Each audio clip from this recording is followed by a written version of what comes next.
My name is Selby. Frank Selby, Colonel, RHA. Retired, of course. Many years ago.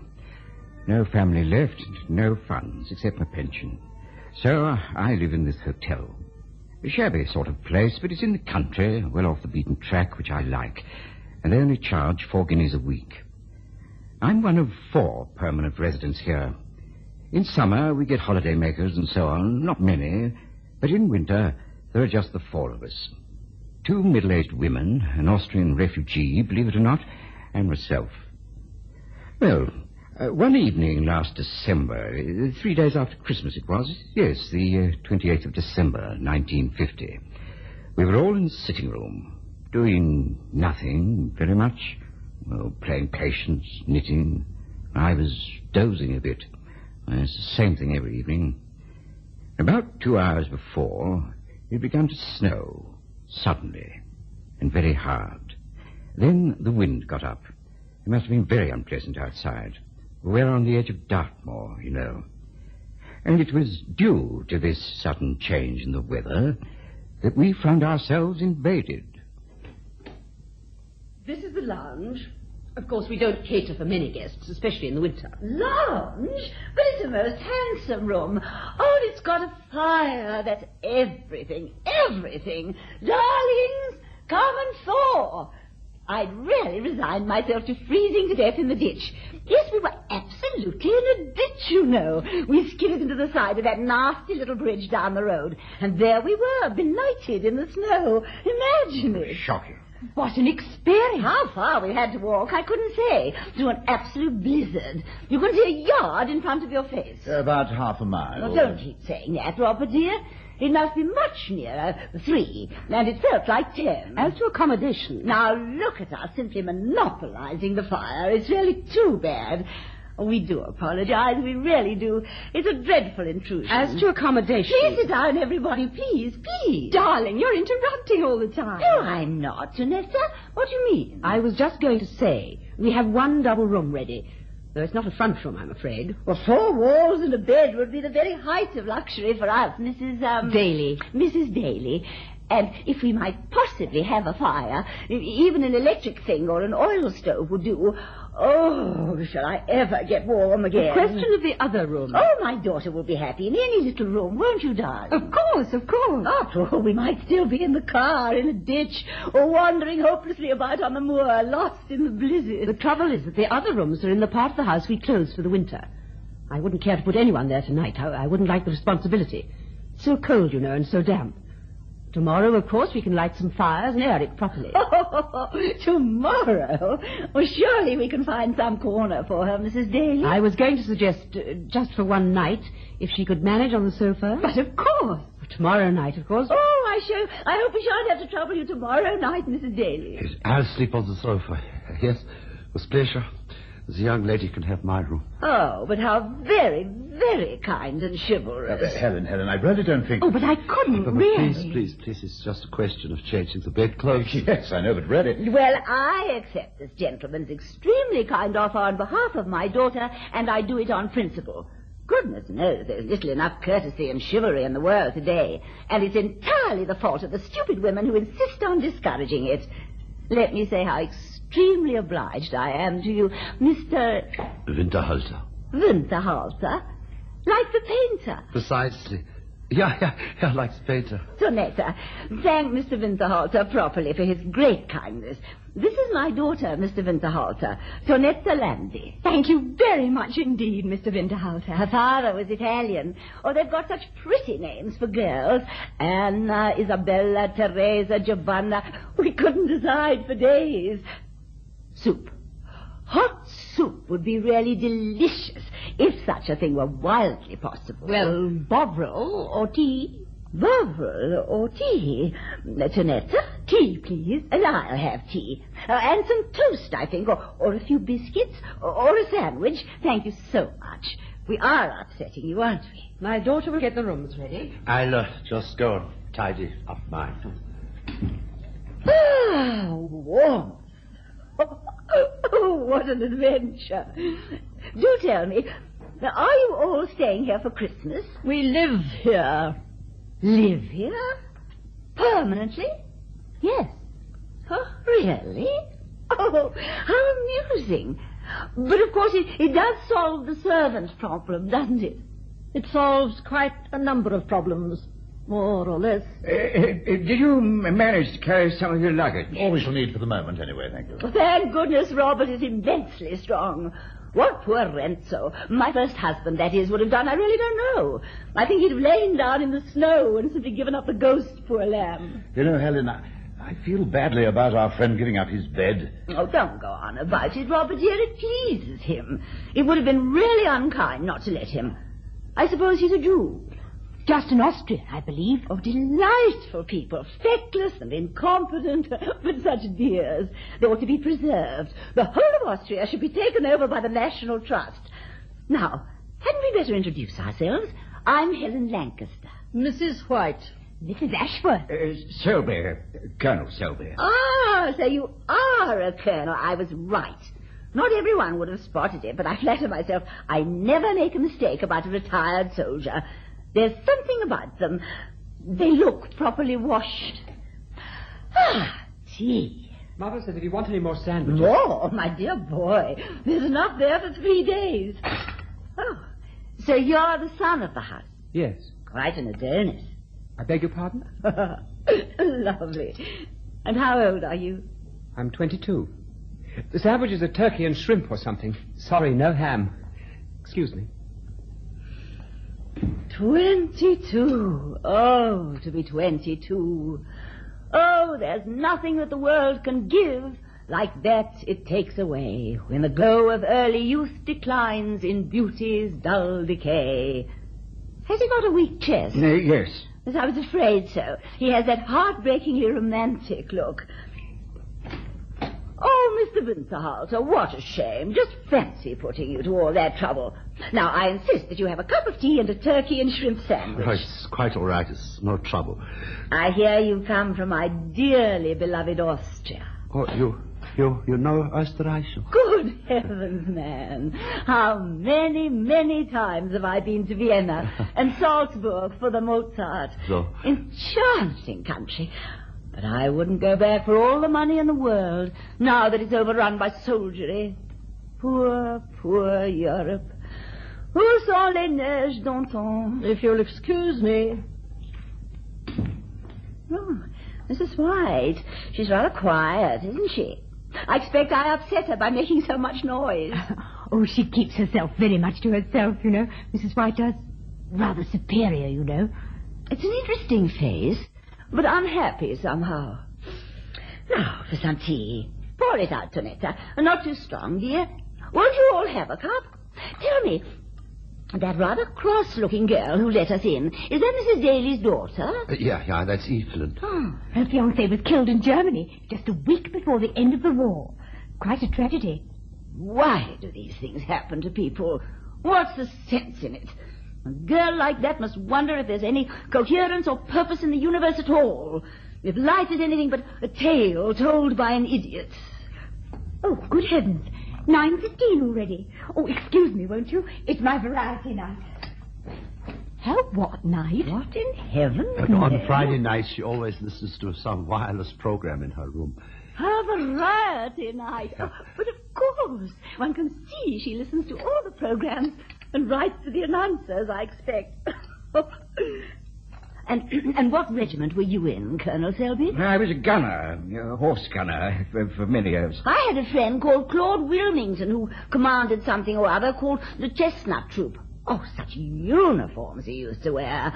That was years ago, of course. I knew old Claude. Oh. I've got some photographs of them upstairs in the attic, if you care to see them sometime. You haven't? Oh, it's absurd. Of course, I should love to see them. I can't wait. Oh, well, it may take a little time to dig them out. Bottom of a trunk. Oh, please don't bother now. Tomorrow we'll Yes, do it. no trouble at all. None at all. But, bless my soul, by the time I dug the albums out of the attic, it didn't take that long. They'd all gone to bed. Nobody in the sitting room but Winterhalter, trying to get some sleep on the sofa. The Lancasters were still with us the next day, of course, and the next.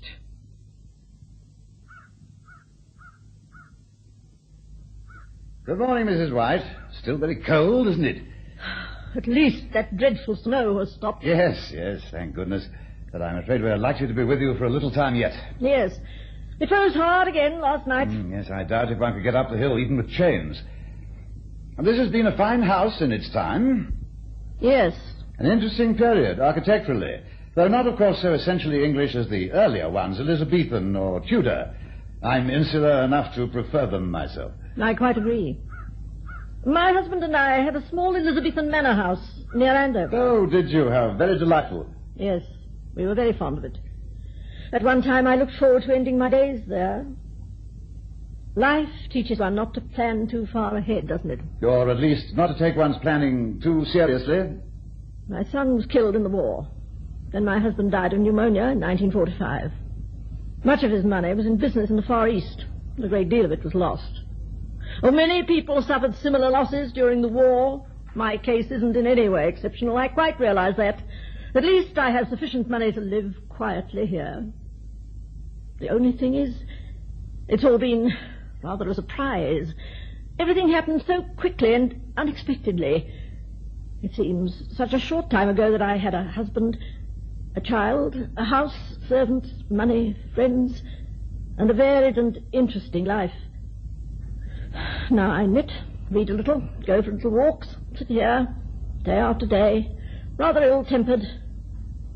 I sometimes wonder to myself how and why it's happened. One shouldn't talk about these things and complain. I beg your pardon. Oh, no, please. To listen to other people's misfortunes, it's so embarrassing. Have you been to the lake? How I adore the unexpected. A scene like this, for instance, so brilliant, fairy-like, enchanting. And being here is unexpected. Of course, you're totally unexpected, my dear Mr. Winterhalter. What's your other name? Julius. I shall call you Julius. Or will it embarrass you? Perhaps we'd better keep it for our tete-a-tete, and you shall call me Helen. Helen. Helen, thy beauty is to me... Oh! Oh, hey, do, Julius. Oh, dear. How often have I heard that one? And, of course, I'm always flattered, even now when I'm getting so old and ugly. And the other very popular one, which comes a little later, is, Sweet Helen, make me immortal with a kiss. Don't you know? Marlowe. Oh, dear. How many mortals I have made. Only they're most of them dead now, poor dears. You make me feel very foolish. Oh, but I don't mean to, really. I only laugh because I'm pleased, because I'm happy. And I do love having foolish things said to me. Come and say some more, Julius, dear. Tell me about yourself. Come along. Tell me what you are. No, let me guess. A writer? No. Artist? Musician? I used to think that I was a musician. I played the piano. You did? And you're brilliant, of course. And you shall play to us tonight. If there's one thing I really love, it's the piano properly played. I'm sorry, but I'm afraid I don't play any longer. You don't? Why not? The left hand is a little stiff. Oh, no. No. Not a bullet? A bayonet. Dreadful, abominable. Why are such horrors allowed to exist? Time and time again, when one begins to feel that really the world is a wonderful and beautiful place to live in, one comes up against something perfectly shocking, perfectly outrageous, obscene. It's really disheartening. One loses faith. Poor hand. You kissed it. Of course, after that, the poor chap was a goner. He'd fallen for the woman at first sight. Now, who knows what wild fancies came into his head. Evelyn Daly, who ran the hotel with her mother, had been mildly in love with Winterhalter for months, though it never looked like coming to anything. She saw what was happening, poor girl. Don't you realize, Julius, that in a day or two she'll go away? She'll have forgotten your name before she gets halfway to London. She's only amusing herself with you because she's bored. Women like that collect men as a child picks up a shell on the seashore that pleases him for 5 minutes before he loses it or throws it away. It's not true. To imagine that she loves you or is even interested in you, it's so absurdly naive, so childish. Do you think she hasn't a dozen more attractive admirers in London? And lovers, too, probably? Is that shameful? It's outrageous. Just because she's elegant. Just because she speaks half a dozen words of German and has been to Vienna, you're hypnotized by her. Oh, don't you see? It can all come to nothing. Nothing at all. Julius, you're so gentle, so kind, so sensitive. I can't bear to see you losing your head for a woman like that. What can it end in but unhappiness? Lancaster saw what was happening, too. One feels sorry for some of these people, Helen. For an Austrian refugee, for instance, must be very lonely, very dull. He can barely take his eyes off you, you know. He's simply entranced. I warn you, Helen, you'll have another heartbroken admirer on her hands in a minute. Now, is it my fault, Robert? Do be fair. What have I done but show him the most ordinary friendliness? Dear, don't ask me. What have you done? What do you do? When I meet nice, sympathetic, cultured people, I simply have to give sympathy for sympathy. It's no good, Robert. I really cannot stay on formal, polite terms with people I like. I will not go through life measuring out friendship and affection grudgingly, spoonful by spoonful, as if it was some sort of rationed luxury that one hid in the back of a cupboard. It's not my nature, and I can't do it. Well, heaven forbid that you should try. Oh, you think I behave disgracefully. You disapprove, I know you do. My dear Helen. You think I'm immoral. You can't deny it. Immoral? Well, in a sense, perhaps. There. You know, I sometimes think that all really attractive, generous, and lovable women have something of the harlot about them. Robert. Oh, I don't mean it offensively. Oh, isn't that delightful? Isn't that typical? So polite, so English. I don't mean it offensively. Oh. And you're so right, Robert, darling. You're perfectly right. I am a wanton, shameless creature. And you're so patient and so well-behaved. And I treat you quite shamefully. Yes, I do, quite disgracefully. Aren't you sorry you didn't marry some really nice, virtuous, dependable young English spinster? Aren't you? Aren't you, darling?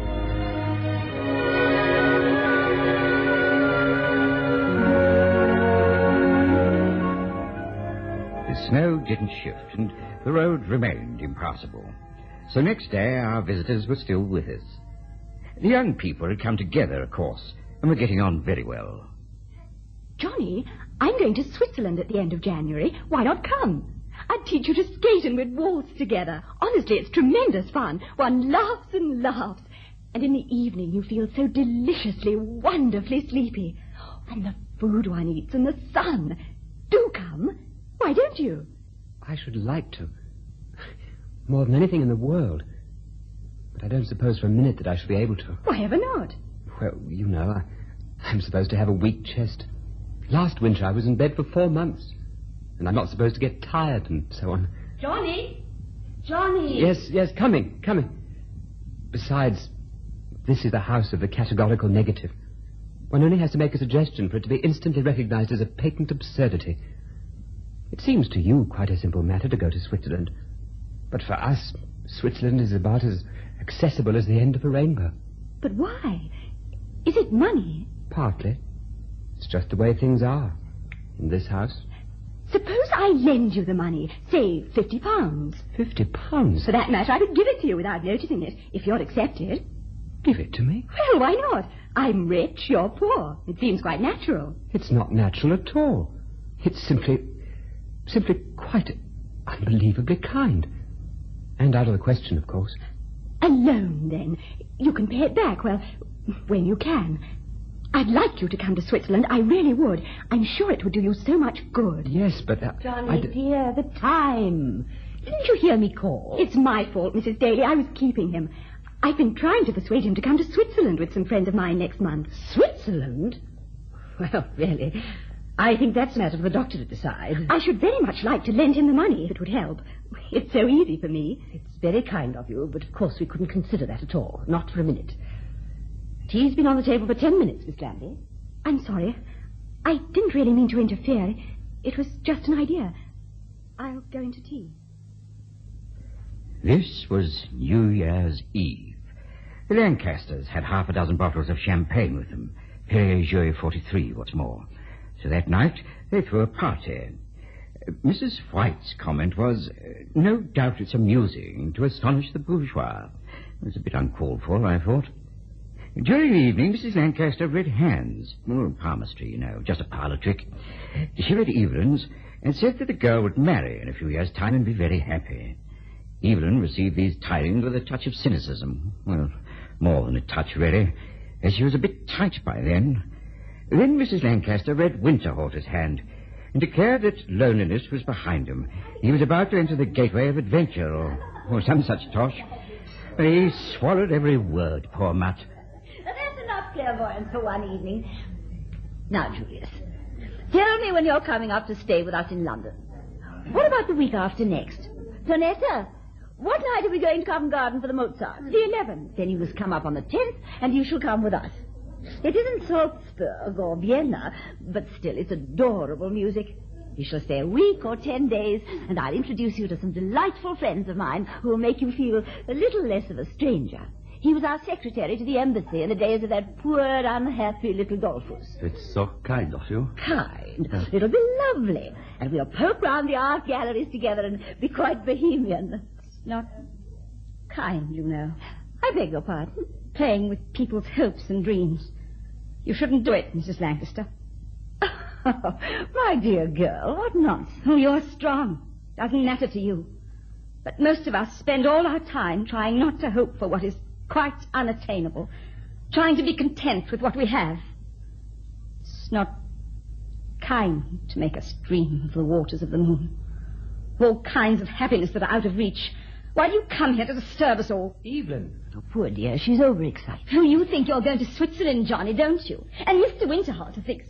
Oh, really? I don't know what nonsense he thinks. Something ridiculous. Oh, please. And I'm to be married and live happily ever after one day. Such splendid futures are waiting for us all. Next year, sometime, never. Oh, dear. I think perhaps you should go to bed. Why don't you leave us alone? We aren't your sort of people at all, you know. We're just dull little people leading dull little lives in a backwater. Evelyn, for heaven's sake. Nonsense, my dear girl. Nobody's dull. We're all of us extremely interesting. I tell you we're dull, and I ought to know. I'm an expert on dullness. If you led my life, you'd know something about it, too. Dull? This is Ditchwater Hall. Wouldn't you like to go to bed? What a beautiful dress that is. Is it real silk? Oh, yes, it is. Mine, real imitation wool. It's very nice. Oh, do you think so? I'll change with you if you like. I've only had it for about 7 years. Evelyn. Now, come along, Evelyn, dear. We'll go upstairs together, and you'll have a nice lie down. What's the matter, Mrs. Ashworth? You take an aspirin and pop into bed, and you'll be as right as rain in the morning. I don't want to pop anywhere. And I don't want to see the new year in. Expect it to look exactly like the old one. Oh, why shouldn't it? It's only a figure on the calendar after all. Nothing else changes. I don't see the sense of us sitting here drinking and being sentimental just because another stupid year is starting. Well, if you could put back an old one occasionally, that might be worth celebrating. There are 1 or 2 old years I can remember. I wouldn't mind having over again. Well, there's one anyway. At the new year. You can have it, all of you. I don't want it. It's no good to me. Oh, well, there's a cheerful way to talk. Now, you say good night, dear, and come along with me. There's a good girl. Good night. Good night. Good night, Mrs. Lancaster. Thank you so much for inviting Johnny and me to your party. Good night, and I hope you'll feel better in the morning. Schlafen Sie wohl, Herr Winterhalter. See? I speak German, too. Sprechen, sprach, gesprochen. That's right, dear. Come along. But I'm not in the least sleepy. I've no objection to them dancing, but I object very much to that vulgar, ugly noise. But how can we dance without music? Well, try to be a little understanding. Didn't you like to dance when you were young? If you still wish to dance, I will play for you.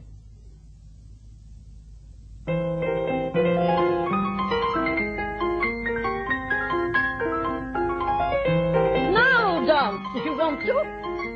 Would you believe it? I'm beginning to like it. Dance, everybody. You should be good at this, Julius. Dancing with me. Come along, John. Let's show them. I'm afraid we're keeping you from your bed, Colonel. It isn't so much my head as my digestion. It's always the same after Brussels sprouts. Johnny, dear. All right, I'm coming in a minute. So late.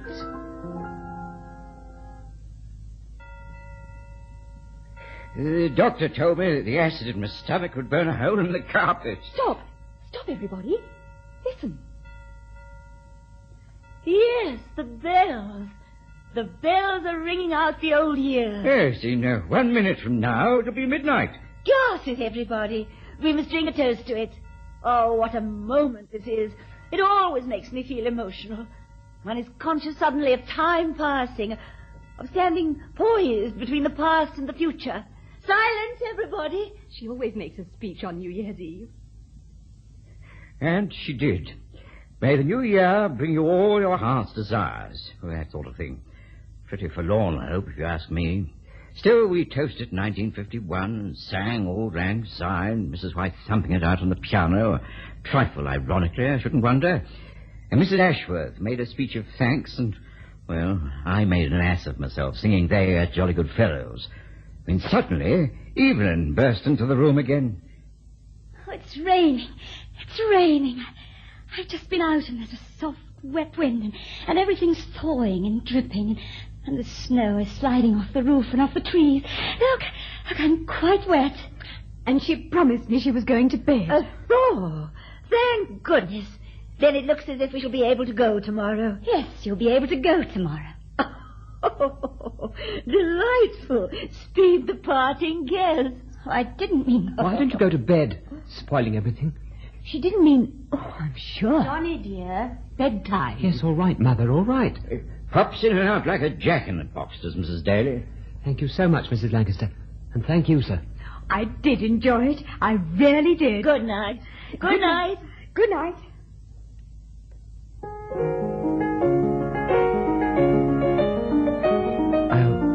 I'll see you before you go. Of course. Good night. Good night. Oh, I'm suddenly so sleepy. I can hardly keep my eyes open. Bed, Robert, dear. Tomorrow we'll lunch with the Maitlands.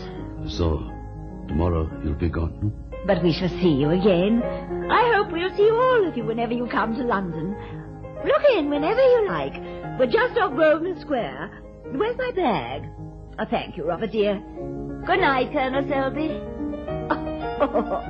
Now, don't settle down, whatever you do, or you'll fall off to sleep again. I'm going to bed once. Good night, Mrs. White. Isn't she funny? Such a character. You know, Colonel, she intrigues me enormously. I'm only sorry I didn't get to know her better. Good night, Mr. Winterhalter. Good night. After you. Thanks. Good night. Good night.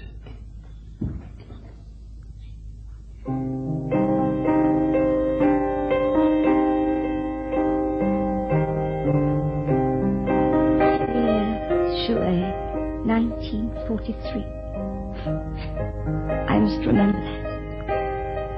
One day, when I'm engaged to marry my handsome young man, I shall make him take me to a restaurant and I shall say to him, I want a bottle of Perrier Jouet 1943. Poor young man. Don't know what to say. Perhaps I shall keep this bottle, sleep with it under my pillow. Lovely, lovely Perrier Jouet 1943. Good night. Oh, good night.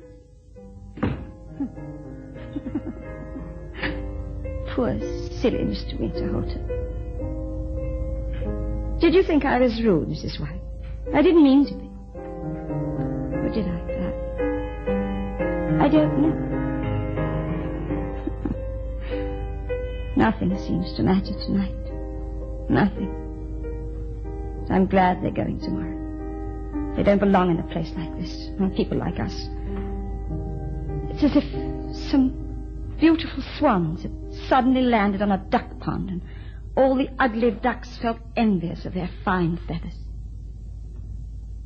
Say what you like. It's hard not to be envious of people who are rich and successful, who don't know the meaning of drudgery and unhappiness.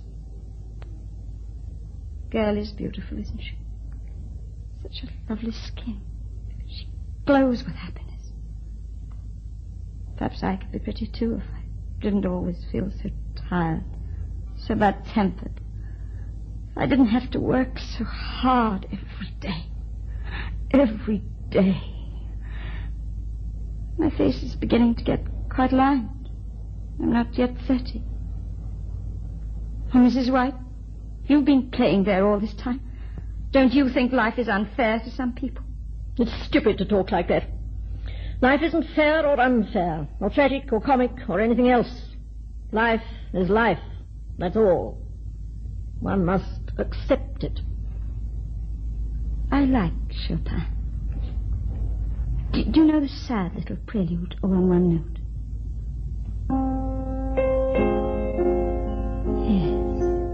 Yes, that's the one. Go on playing. You used to play that. I wish I could sit here like this forever. Oh, if only the morning would never come. January the 1st, and it might have been April. It's typical of the abrupt changes you get in Devonshire. It's the Gulf Stream that does it. It doesn't bear thinking about where England would be without the Gulf Stream. Back in the Ice Age, I dare say. Well, around noon, the Lancasters were about ready for off. And something or other must have jolted Winterhalter into realizing how final a parting it had to be, and how little he'd really meant to his lady love. He was in quite a state, believe me. Now, I'd been out snipe shooting early on. Didn't get any, of course. When you're 70 and more, you react too slowly for snipe. Anyway, I'd left my gun against a bench in the garden. Poor Winterhalter spotted it. He took it in his two hands and sat there, with the butt on the ground, and stared down the barrels. Heaven knows what he was thinking of doing. But Robert Lancaster came out and took the gun from his hands, quite gently and without saying anything. He's a very nice chap, Lancaster. I was just looking at it. I believe you're coming up to stay with us a little later on, aren't you? My wife mentioned something. Yes. It was most kind of Mrs. Lancaster, but I told her this morning that I'm very much afraid I shan't be able to manage. Oh, I'm sorry. I'm rather a busy man, you know, and I find it difficult to make plans. I'm at work on an opera just at present. Oh, really? Yeah. It's very absorbing work, and probably I shall have to make visits to colleagues of mine in Paris quite shortly.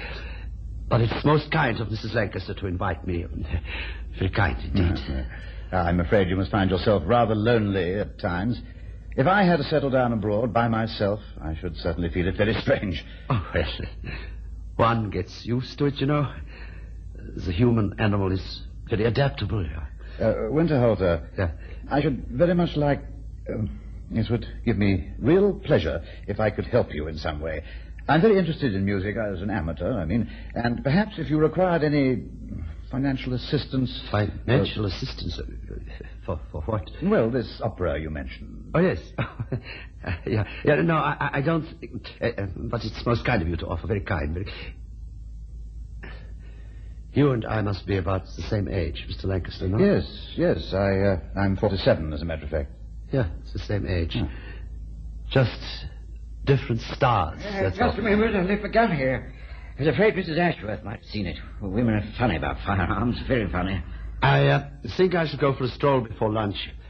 In case I don't see you again, I say goodbye, Mr. Lancaster. Oh, goodbye, Winterhalter, and good luck. Thank you. Curious how some of these foreigners like shaking hands. When he first came, he shook hands with everybody when he said good night, and if you gave him half a chance, he'd come down to breakfast and started again. So one feels sorry for the poor devil all the same. You know, it's extraordinary the amount of Worcester sauce the fellow eats. Ah, hello, Mrs. White. Have you heard how the boy is today? His temperature is still up. Not at all strong with that. Slightest thing upsets him. I gather your car's been rescued. Oh, yes, yes. You'll be glad to leave, I expect. This isn't a place one would choose for a prolonged holiday. There's really nothing whatever to do. 5,000 acres of rough shooting. That's what the advertisement says. There's plenty of rough and confounded little shooting. Of course, when one lives permanently in a place, one gradually slips into a kind of routine. And then the days pass very quickly. That's true. Now, just to give you an instance, Monday we had cottage pie for lunch, invariably. Well, believe me or not, one seems to be eating cottage pie about every third day. It's amazing. Yes, time certainly passes. Tempers fuse it. Oh, there you are, Mr. Lancaster. I wanted to tell you how much I enjoyed the party last night. Last year, you know, it was very quiet. We were all in bed by 10:30. And I remember waking up at midnight and hearing the bells and thinking, whatever's that? What on earth's happening? It quite startled me. Until I realized it was only the new year coming in. And then, for some reason, I felt so sad I could have burst into tears. Silly. Johnny, please. I'll go back when they've gone. So foolish, dear, when you've got a temperature. He insisted on getting up to see them go. Now, that's not sensible, Johnny. It really isn't. I'll go back when they've gone. You see? What can one do? That's naughty, you know. Very naughty. That's not the way to get well and strong, young man. Lying in bed upstairs isn't the way either. Especially on a morning like this. Well, I must go and get the car ready, pack the luggage. Goodbye. I only hope we haven't been too much of a nuisance. Oh, of course not. Goodbye. I'll lend you a hand. No, don't bother, Colonel. I can manage, thank you. Goodbye. Goodbye. But come back, too. Goodbye. A real gentleman. So considerate to everybody. Too much of a nuisance. Oh, we should be grateful for being stirred up a bit. I don't know that I care very much for being stirred up nowadays. Johnny, I thought you were in bed. No, I'm quite all right. I just wanted to see you to say that I mean to come, if it can be arranged. Oh, but that's splendid. Of course it can be arranged. Yes. Somehow, I'll come. I'll write to you. Whatever happens, I'll come. Sonetta, where's the hat box? I've got it, darling. Well, into the car with you. Goodbye, Mrs. White. Goodbye, everybody. It's been such fun. I'll bring the suitcase. Can you manage? Of course. Goodbye. Goodbye. There. We appear to be going at last. And what a beautiful morning we're leaving behind us. Really, it's enchanting here. Quite enchanting. Look, the first snowdrops, bless their hearts. The promise of spring. You know, I believe I quite envy you all living in such a place. Oh, envious. Yes, I mean it. Oh, if only I could settle down in the country, miles from anywhere, and simply do nothing all day long but cultivate my garden and watch the seasons change. It's the only dignified way of living. I'm quite convinced of that. Now I must rush. We're shockingly late. Goodbye to you all, and I've so enjoyed meeting you, all of you. Goodbye. Oh, where's Mr. Winterhalter? He went out for a walk. Oh, do tell him... No, just say goodbye to him for me, will you? Goodbye. Goodbye. Goodbye. Goodbye. Goodbye.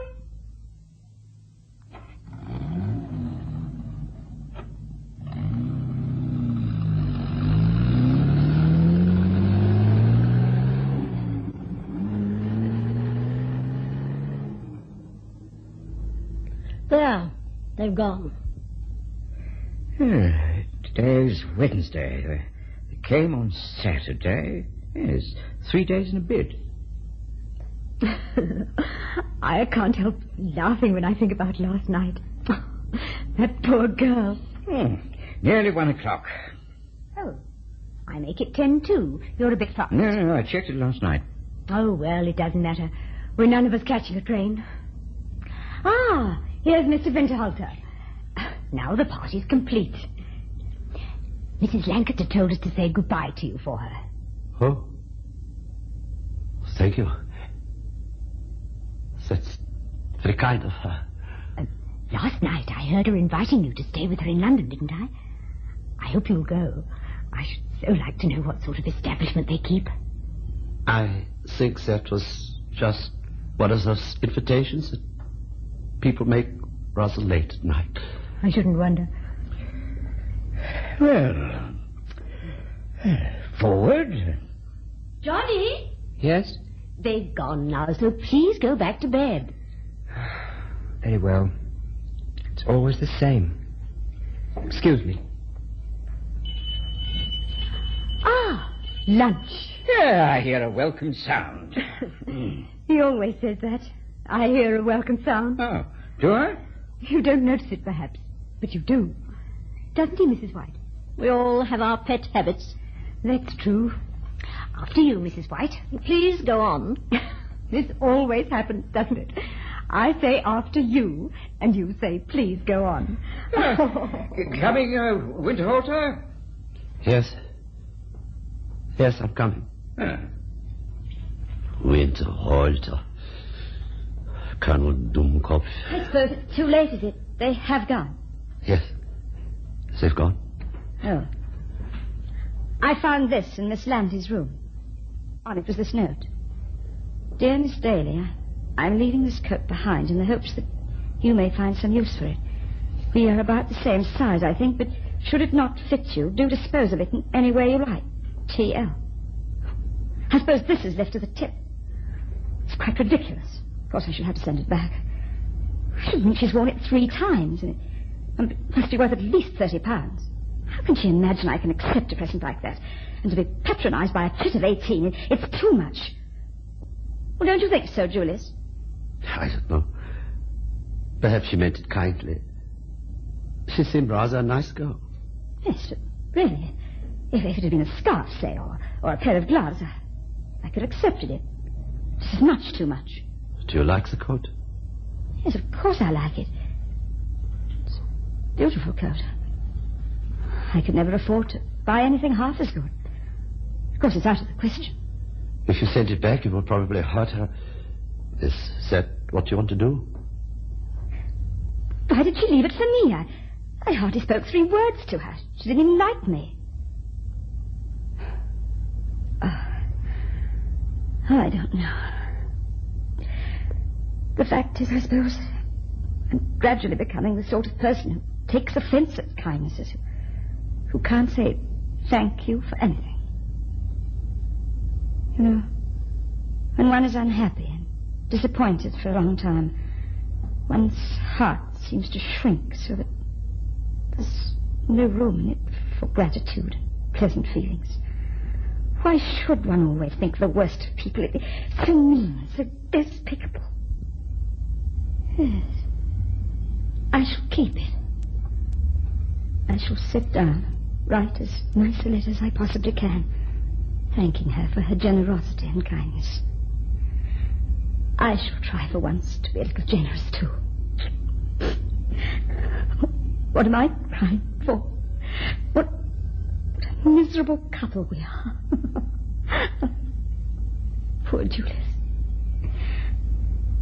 You know, I begin to think that the only sin in life is to be unhappy. How shameful it is to sit here in the sunlight, nursing our little sorrows as if they were important. What a fool I've been. Oh, what a fool. Evelyn? Evelyn? Never mind. Never